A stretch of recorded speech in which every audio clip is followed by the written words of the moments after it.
एक हो गया आपका बैंक्स की डिफरेंशिएशन, शेड्यूल्ड कमर्शियल बैंक्स, ये मैं बाद में करवाने वाला था लेकिन पहले सुन लो। शेड्यूल्ड कमर्शियल बैंक्स जो आरबीआई के सेकंड शेड्यूल में मेंशन्ड है। एक आगे नॉर्मल कमर्शियल बैंक जो शेड्यूल्ड में तो नहीं है बट कमर्शियल बैंक्स है जिनका पर्पस प्रॉफिट कमाना है। फिर आगे रीजनल रूरल बैंक्स आरआरबीस, और फिर आगे रीफाइनेंस बैंक्स, ये सारे मेन बैंक्स हैं। फिर एयरटेल पेमेंट बैंक के बारे में सुना है आपने? एयरटेल बैंक नहीं है बट वो एक फाइनेंशियल सर्विस के लिए रजिस्टर्ड है। बात समझ में आई? तो the UPI infrastructure of India Post bank is made on IPBS, जो इंडिया पोस्ट पेमेंट बैंक्स है। Payment bank is not the usual bank जो आपको, जहां पर आप अपना अकाउंट खोल सकते हो, अपना चेकबुक इशू कर सकते हो, लोन ले सकते हो। Payment bank is an electronic infrastructure जिसमें लिमिटेड बैंकिंग सर्विसेज हैं, जैसे कि payment banks, Airtel payment banks हैं, मुथूट पेमेंट बैंक्स हैं, that they do not fall in the category of these banks, they are separate। फिर वो आता है माइक्रो फाइनेंसिंग में। अब एयरटेल फाइनेंस जो पेमेंट बैंक्स है उससे आप एयरटेल के ऑलरेडी एग्जिस्टिंग पेमेंट इंफ्रास्ट्रक्चर पे ट्रांजैक्शन कर सकते हो, but they would not be considered as a post office bank का इंफ्रास्ट्रक्चर।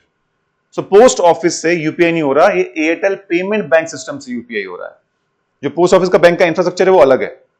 बात समझ में आई? तो जो डिपॉजिट्स हेल्ड बाय पीपल है in post office banks, they are less liquid compared to other banks. यानी आप यूपीआई के थ्रू तो पैसा निकाल सकते हो, but at the same time अगर आप नॉर्मली विड्रॉल फॉर्म में, एटीएम की फॉर्म में निकालना चाहते हो तो नहीं निकाल सकते। That is why it is less liquid. Net time deposits का मतलब जो 6 महीने, 12 महीने, 18 बाद ही रिलीज कर सकते हो। इसमें इन बैंक्स में, कमर्शियल बैंक्स में वो पैसे नहीं आएंगे जो बैंक ने एक दूसरे की ब्रांचेस में डिपॉजिट किया हुआ है, इंटरबैंक। जब हम रेट्स पढ़ रहे थे, there is something called as MIBOR, Mumbai interbank offer rate. जब एक बैंक दूसरे बैंक के से पैसा उधार लेता है, आपस में भी वो ट्रेडिंग कर सकते हैं। और इंटरनेशनल लेवल पे होता है लिबॉर, लंदन इंटरबैंक ऑफर रेट। ये 2 रेट्स होते हैं जिसमें एक दूसरे को भी बैंक्स देते हैं। फिर आ गया M4, हर कंट्री की मनी सप्लाई अलग है। हमारा इंफ्रास्ट्रक्चर ऐसा है जहां पोस्ट ऑफिस में भी बैंक चल रहा है, बाकी कंट्री में जरूरी नहीं कि पोस्ट ऑफिस में बैंक चले। और हमारा पोस्ट ऑफिस में बैंक चलाना क्यों जरूरी था? क्योंकि सबसे ज्यादा regional branches, rural branches post office की। आप समझो आपके पास पैसा है, अब आप अपने पैसे को डिवाइड कर रहे हो इन टर्म्स ऑफ लिक्विडिटी। आपके पास जमीन है, वो एसेट है आपका, उसकी कीमत 1 करोड़ रुपए है। आपके अकाउंट में 1 लाख रुपए पड़ा हुआ है। आपके हाथ में ज्वेलरी है और आपके पास गोल्ड पड़ा हुआ है। और अब मुझे बताओ सबसे आसानी से किसको यूज कर सकते हो आप? 1 कैश, यानी जो 10 लाख पड़ा है आपके पास। 2 आपने एफडी करवाया हुआ है, लेट्स से 1 लाख का। 3 आपकी जमीन है 1 करोड़ की, और 4 आपके पास गोल्ड है।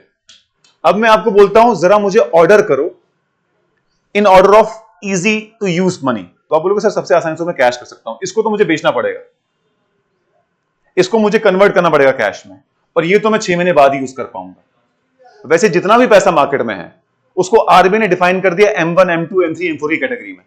सबसे ज्यादा लिक्विड, जो सबसे इजीली एक्सेसिबल है, वो M1 है, उससे कम M2, उससे कम M3 और उससे कम M4। M4 सबसे कम एक्सेसिबल है।